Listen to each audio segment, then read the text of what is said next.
ನಮಸ್ಕಾರ, welcome back to my YouTube channel. ಎಲ್ಲರೂ ಹೇಗಿದ್ದೀರಾ? ಐ ಹೋಪ್ ಎಲ್ಲರೂ ಚೆನ್ನಾಗಿದ್ದೀರಾ ಅಂತ ಭಾವಿಸ್ತಾ ಇದ್ದೀನಿ. ಬನ್ನಿ, ಇವತ್ತಿನ ವಿಡಿಯೋದಲ್ಲಿ ನಾವು ತಿಳಿಯೋಣ ಒಂದೇ ಬ್ಯಾಟರಲ್ಲಿ ಇಡ್ಲಿ ಮತ್ತು ದೋಸೆ ಹೇಗೆ ಮಾಡೋದು ಅಂತ. ಅದು ಕೂಡ ರಾಗಿ ಇಡ್ಲಿ. ತುಂಬ ಸ್ಪಾಂಜಿಯಾಗಿ, ತುಂಬ ಸಾಫ್ಟಾಗಿ, ತುಂಬ ಮೃದುವಾಗಿ ಇರುತ್ತೆ ಇದು. ಕೆಲವೊಂದು ಟಿಪ್ಸ್ ಹಾಗೂ ಮೆಜರ್ಮೆಂಟ್ ಫಾಲೋ ಮಾಡಿದ್ರೆ ಯಾರು ಬೇಕಾದರೂ ತುಂಬ ಸಾಫ್ಟಾಗಿರೋ ಇಡ್ಲಿ ಮಾಡಬಹುದು. ವಿಡಿಯೋ ಎಲ್ಲೂ ಕೂಡ ಸ್ಕಿಪ್ ಮಾಡದೆ ಪೂರ್ತಿ ವಿಡಿಯೋ ನೋಡಿ. ನೀವು ಸ್ಕಿಪ್ ಮಾಡ್ತಾ ನೋಡೋದಾದರೆ ಯಾವುದಾದ್ರೂ ಒಂದು ಸ್ಟೆಪ್ ಮಿಸ್ ಆಗೋ ಚಾನ್ಸಸ್ ಇರುತ್ತೆ. ಬನ್ನಿ, ಲೇಟ್ ಮಾಡದೆ ರಾಗಿ ಇಡ್ಲಿ ಹೇಗೆ ಮಾಡೋದು, ಅದಕ್ಕೆ ಬೇಕಾಗಿರುವ ಸಾಮಗ್ರಿಗಳನ್ನು ತಿಳಿಯೋಣ. ನಿಮಗೆ ಈಸಿ ಆಗಲಿ ಅಂತ ನಾನು ಒಂದು ಗ್ಲಾಸ್ ತಗೊಂಡಿದ್ದೀನಿ. ನಾನು ಹಾಕೋ ಸಾಮಗ್ರಿಗಳು ಈ ಗ್ಲಾಸಲ್ಲೇ ಮೆಜರ್ಮೆಂಟ್ ಮಾಡಿ ತೋರಿಸ್ತೀನಿ. ನೀವು ಯಾವ ಗ್ಲಾಸ್ ತಗೊಳ್ತೀರಾ ಅದೇ ಗ್ಲಾಸಲ್ಲಿ ಮೆಜರ್ಮೆಂಟ್ ತಗೊಳ್ಳಿ. ನಾವು ಮಾಡ್ತಾ ಇರೋದು ರಾಗಿ ಇಡ್ಲಿ ಆಗಿರೋದ್ರಿಂದ ರಾಗಿ ಹೆಚ್ಚಾಗಿ ಇರಲಿ. ಸೊ ನಾನು 3 ಗ್ಲಾಸ್ ಆಗುವಷ್ಟು ರಾಗಿ ತಗೊಳ್ತಾ ಇದ್ದೀನಿ. ಹಾಗೆ 1 ಗ್ಲಾಸ್ ಆಗುವಷ್ಟು ಉದ್ದಿನಬೇಳೆ, 1 ಗ್ಲಾಸ್ ಅಕ್ಕಿ. ರೇಷನ್ ಅಕ್ಕಿ ಆದರೂ ಉಪಯೋಗಿಸಿ ಅಥವಾ ಇಡ್ಲಿ ಅಕ್ಕಿ ಆದರೂ ಉಪಯೋಗಿಸಿ. ಬಟ್ ಇಡ್ಲಿ ಅಕ್ಕಿ ಹಾಕೊಳ್ಳೋದ್ರಿಂದ ಇಡ್ಲಿ ತುಂಬ ಸಾಫ್ಟಾಗಿ ಬರುತ್ತೆ. ನಾನು ಇಡ್ಲಿ ಅಕ್ಕಿ ಹಾಕ್ಕೊಳ್ತಾ ಇದ್ದೀನಿ. ಹಾಗೆ ಸ್ವಲ್ಪ ಮೆಂತ್ಯ ಕಾಳು ಕೂಡ ಹಾಕ್ಕೊಳ್ತಾ ಇದ್ದೀನಿ. ಸ್ವಲ್ಪ ಅಂದರೆ ಅರ್ಧ ಟೇಬಲ್ ಸ್ಪೂನ್ ಹಾಕುವಷ್ಟು ಮೆಂತ್ಯ ಕಾಳು ಹಾಕ್ಕೊಳ್ತಾ ಇದ್ದೀನಿ. ಈಗ ನೀರು ಟ್ರಾನ್ಸ್ಪರೆಂಟ್ ಬರೋವರೆಗೂ 2 ರಿಂದ 3 ಸಲ ಚೆನ್ನಾಗಿ ವಾಶ್ ಮಾಡ್ಕೊಳ್ಳೋಣ.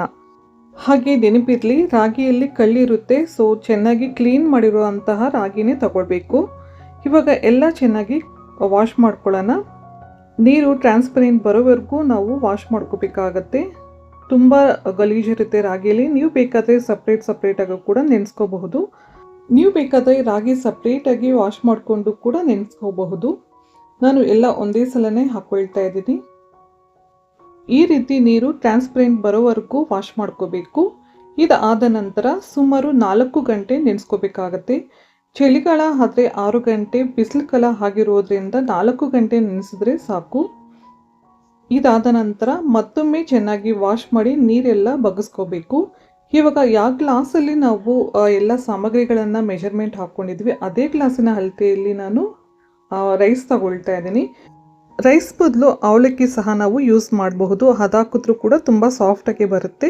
ಬಟ್ ನನ್ನ ಹತ್ರ ಲೆಫ್ಟ್ ಓವರ್ ರೈಸ್ ಇರೋದ್ರಿಂದ ಸುಮ್ಮನೆ ವೇಸ್ಟ್ ಯಾಕೆ ಮಾಡೋದು ಅಂತ ಹೇಳಿ ನಾನು ರೈಸ್ ತಗೊಳ್ತಾ ಇದ್ದೀನಿ. ನಿಮ್ಮ ಹತ್ರ ಲೆಫ್ಟ್ ಓವರ್ ರೈಸ್ ಇಲ್ಲ ಅಂದರೆ ಕೂಡ ಪರವಾಗಿಲ್ಲ, ಅವಲಕ್ಕಿ ಸಹ ಇದ್ರ ಜಾಗದಲ್ಲಿ ಯೂಸ್ ಮಾಡಬಹುದು.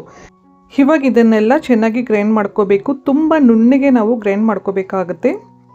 ಬ್ಯಾಟರ್ ರೆಡಿ ಆಯಿತು. ಇದನ್ನು ಗ್ರೈಂಡ್ ಮಾಡ್ಕೊಂಡಿದ್ದಾದ ನಂತರ ಇದನ್ನು ಚೆನ್ನಾಗಿ ಕೈಯಿಂದನೇ ಮಿಕ್ಸ್ ಮಾಡ್ಕೋಬೇಕು. ಎಷ್ಟು ಚೆನ್ನಾಗಿ ಮಿಕ್ಸ್ ಮಾಡ್ಕೊಳ್ತೀವಿ ಇಡ್ಲಿ ಅಷ್ಟು ಸಾಫ್ಟಾಗಿ ಬರುತ್ತೆ.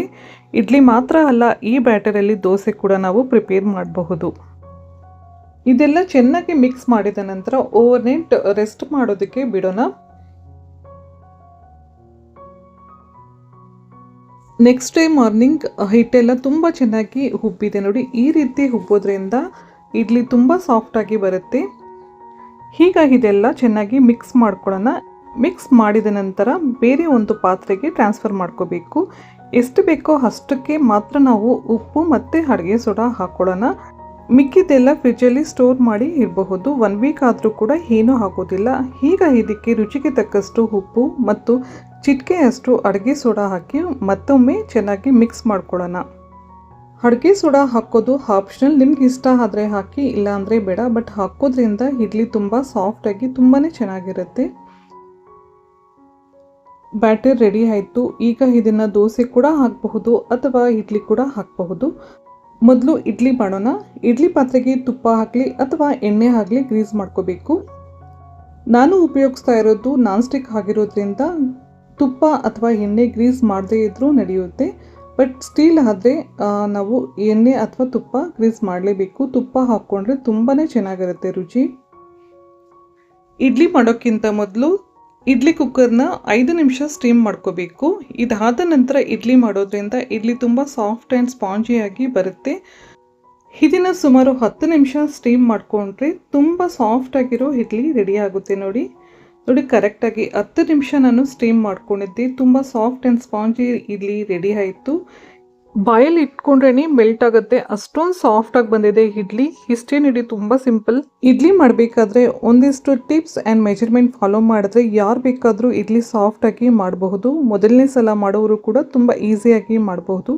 ತುಂಬ ಸಾಫ್ಟ್ ಆ್ಯಂಡ್ ಸ್ಪಾಂಜಿ ಆಗಿರೋ ಇಡ್ಲಿ ರೆಡಿ ಆಯಿತು. ಇವಾಗ ಇದೇ ಬ್ಯಾಟರಲ್ಲಿ ದೋಸೆ ಕೂಡ ಹೇಗೆ ಮಾಡೋದು ಅಂತ ತಿಳಿಯೋಣ. ಇದು ಕೂಡ ತುಂಬ ಕ್ರಿಸ್ಪಿ ಆ್ಯಂಡ್ ಸಾಫ್ಟಾಗಿ ತುಂಬಾ ಚೆನ್ನಾಗಿರುತ್ತೆ.